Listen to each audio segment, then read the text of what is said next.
Hello there, and welcome to Travels with Phil. I'm Phil Constantine. On this trip, we're going to be in Massachusetts at Amherst College and the Beneski Museum of Natural Science. And I think that's Beneski, but again, I'm not very good at making pronunciations. This is where it's located in the western part of the state of Massachusetts in the city and University of Amherst, or Amherst College to be precise. And that's where the museum itself is located. It's an interesting little building, not so little actually. Here's a video I shot inside. With Phil continues at the Beneski Museum of Natural History at Amherst College in Massachusetts. There you go, in situ. Some more, and there's some more tracks right up there.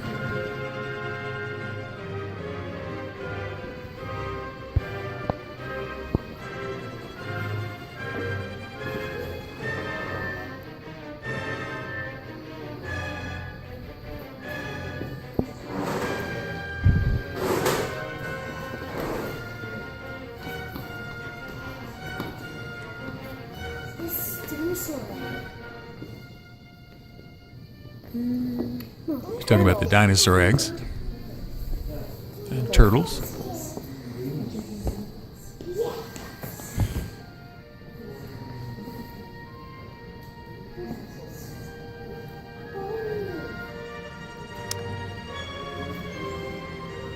Columbus mammoth. I'll have another picture of that in a bit. Multiple layers, multiple levels. And then out in the hallway they have a very nice mineral collection as well.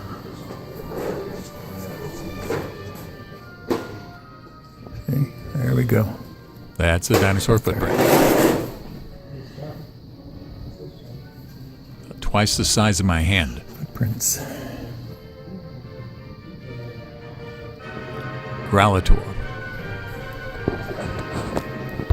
So this is again pictures of the mammoth itself and very long tusks on that animal there. And this is an ivory-billed woodpecker, an endangered species if it not lost entirely.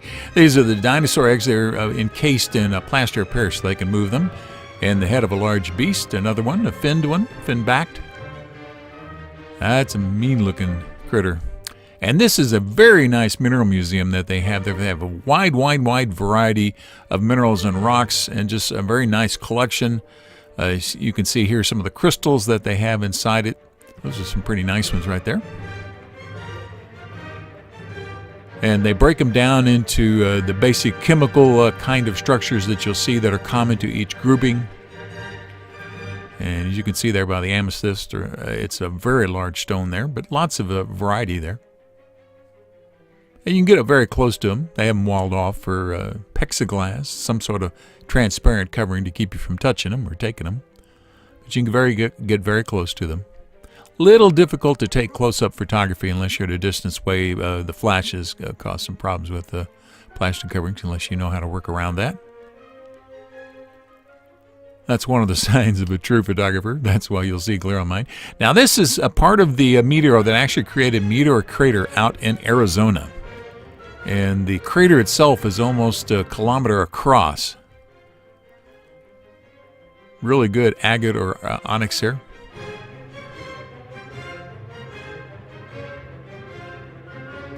And a nautiloid structure of some sort or another.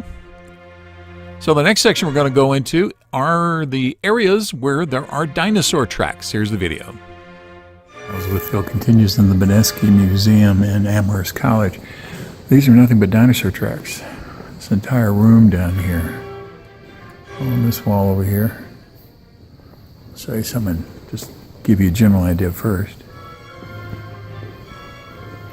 But all of this display is tracks. Getting these things out is very, very difficult. And getting them out of the ground. Some of these may be slithers, some of these may be raindrops.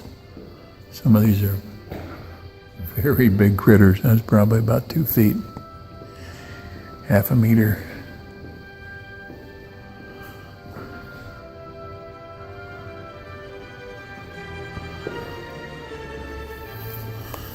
I won't touch it, but that's the size of my hand right there. You can see there's a pace along here. Step, step, Left, step, right, step. left, right, left, right. Well, it looks like only on this particular part, only one track of footprints is showing up. Fairly large one there, about twice the size of my hand. And small ones here, so they might be following each other. Can't tell if they took a concrete or a plaster cast of that, or they just marked it that way. Could be they marked it. There's also some big ones. Now this is what they call a reverse. What happens is you'll get a layer of mud or whatever the substance is.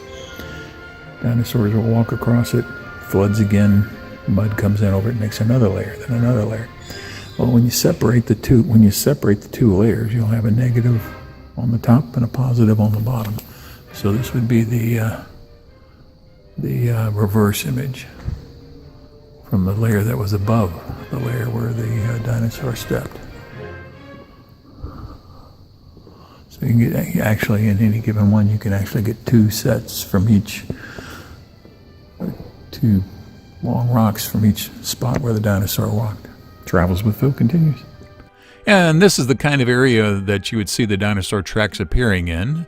And I'm going to show you here, explain. First off, the dinosaur steps in something muddy, something soft or rock, and then it takes its a foot out, and then it leaves an imprint. All right, then that rock or whatever gets hard, more mud comes in, it fills in the imprint, and then that rock gets hard. Then a scientist comes along millions of years later, breaks it into two pieces, and that's how you get a positive and a reverse, or an original and a reverse layer. So let's look around. These are some of the diagrams and the explanations for the different kind of prints, what kind of animals they would come from. They have lots of good documentation at this museum. And it's right inside the middle of the college, university, Amherst College. So if you don't know about it, you'll have to look for it. And even if you know about it, you're just going to have to look for it a little bit just to find a place to park.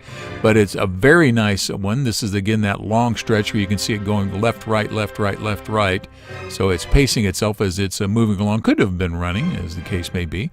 Some of these ones are a little bit easier to see in video than others are. And that's the problem. That's why sometimes they'll take chalk and outline the spots here. And some more nice prints there. And just a long, long series. To get these out, you have to drill down on all four sides. Then you have to try to pry it open. Now, it's layered like this for the best ones that they're able to get out of the ground. But you can imagine how many of these fracture just because the rock went up in a certain way. There's a large one. Give you an idea. I'm putting my phone up there. And so you get some idea of how big these things are. Thank you for watching this video. If you liked it, please give it a thumbs up by clicking on the button below. You're welcome to leave comments below as long as the language is family friendly. And finally, if you'd like to see more of my videos, please subscribe to my channel by clicking the button over on the bottom right-hand corner. Thank you again for watching.